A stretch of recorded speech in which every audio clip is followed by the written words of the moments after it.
Victoire 5-2 d'Al Nasser sur le champion saoudien en titre Al Ittihad. On va analyser la situation des deux hommes avec un spécialiste du foot saoudien.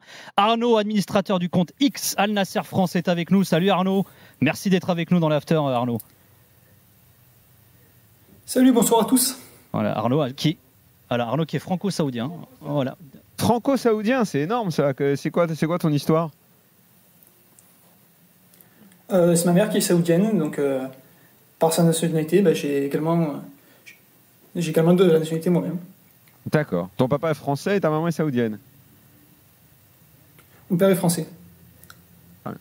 Alors toi qui suis le championnat saoudien, c'est assez rare quand même. Hein. Oui, c'est pas des mariages qui doivent arriver souvent. Ah, non, ouais. Tout à fait. Bon, ils se sont rencontrés en France, mais bon, c'est il y a plus de 30 ans désormais. Ah, d'accord. Il y a un décalage. Ouais, il est en report it. Je me disais, peut-être il veut pas répondre. Non, il n'y a pas de censure. Un décalage de son. Il y a un décalage. Alors Arnaud, toi qui suis le championnat saoudien au quotidien, alors on a écho en France de critiques dont Karim Benzema est la cible. Qu'est-ce qu'on lui reproche au juste à Karim Benzema en Arabie Saoudite? Avec Benzema, il y a un problème sportif et extrasportif. Au niveau sportif, on lui reproche un rendement qui n'est pas suffisant. Et niveau extrasportif, il y a ses embrouilles avec l'ancien entraîneur Nuno Espirito et son partenaire Amdallah en attaque. Alors, moi, ce qui m'intéresse dans cette histoire, autant tout le monde le sait, je ne veux pas m'intéresser à ce championnat. En revanche, là, il y a un point qui est intéressant dans ce que dit Arnaud, c'est qu'on a le sentiment, quand les mecs ont pris les gros chèques pour aller là-bas, que ça sentait la fin de carrière et que, de toute façon, la plupart allaient se balader parce que le niveau était faible et que, comme c'est des mecs qui sont capables de t'offrir une Rolex parce que tu as mis la moitié d'un but, une maison si tu mets un doublé, qu'on allait être pas très regardant sur les performances globales. Et là, pour la première fois, quelqu'un nous dit, il y a des critiques. Il y a la presse aussi.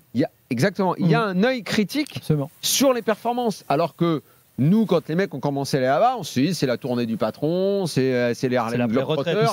Et en gros, il n'y a pas de performance, il n'y a pas d'analyse ou de critique de la performance. Et là, toi, tu nous dis qu'il y a une vraie critique. Ça veut dire quoi? C'est à travers, explique-nous ça, c'est à travers les journaux, il y a des émissions où on parle de ça. C'est comment ça se matérialise? Parce que là, ça devient intéressant en revanche. Pour contextiser, Al Ittihad, c'est le champion en titre. Et donc, c'était une très bonne équipe la semaine dernière, ça jouait très bien. À laquelle, très tôt en juin, Benzema a annoncé qu'il allait signer.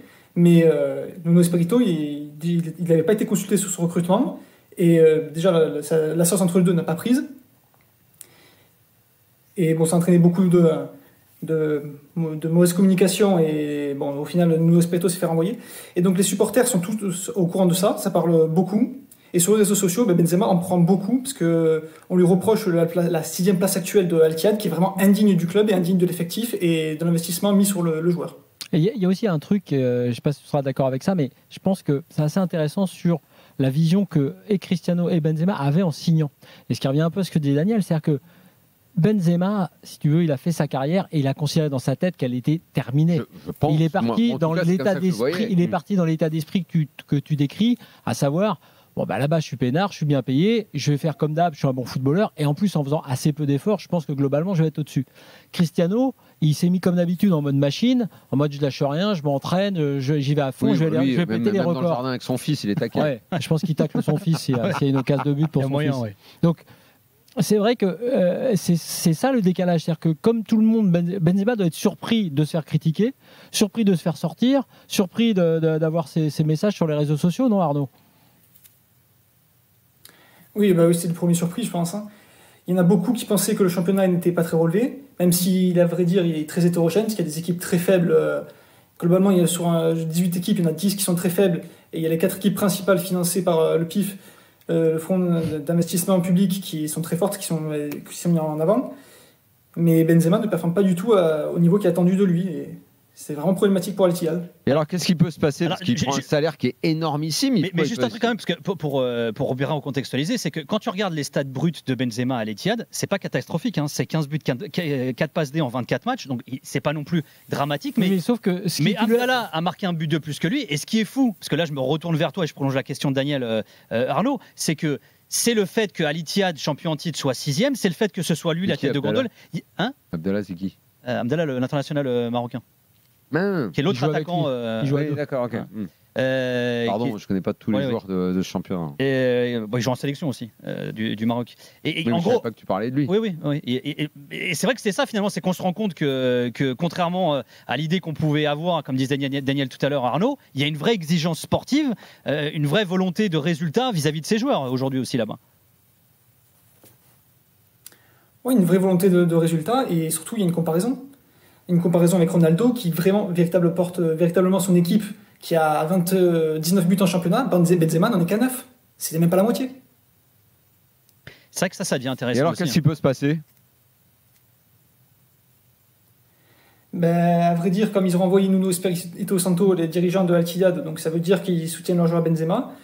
Mais bon, Al-Ittihad a 22 points de retard sur Al-Hilal, donc jamais ils ne seront champions, c'est très clair. Donc ça sera un miracle s'ils reviennent sur le podium. Ah, ça va être très mal vu. En revanche, il a dit un truc. Al-Ittihad était favori. Ouais, j'allais dire, il a dit un truc, Arnaud, qui est quand même très important, c'est qu'il parlait de la comparaison avec Ronaldo. C'est vrai que ça joue quand même vachement. Benzema, c'était le porteur d'eau de Ronaldo au Real Madrid. Il part en Arabie Saoudite où Ronaldo est un peu la tête de gondole du projet. Et finalement, il se retrouve encore victime de la comparaison, quelque part. Non, mais c'est vrai. C'est assez fou quand même.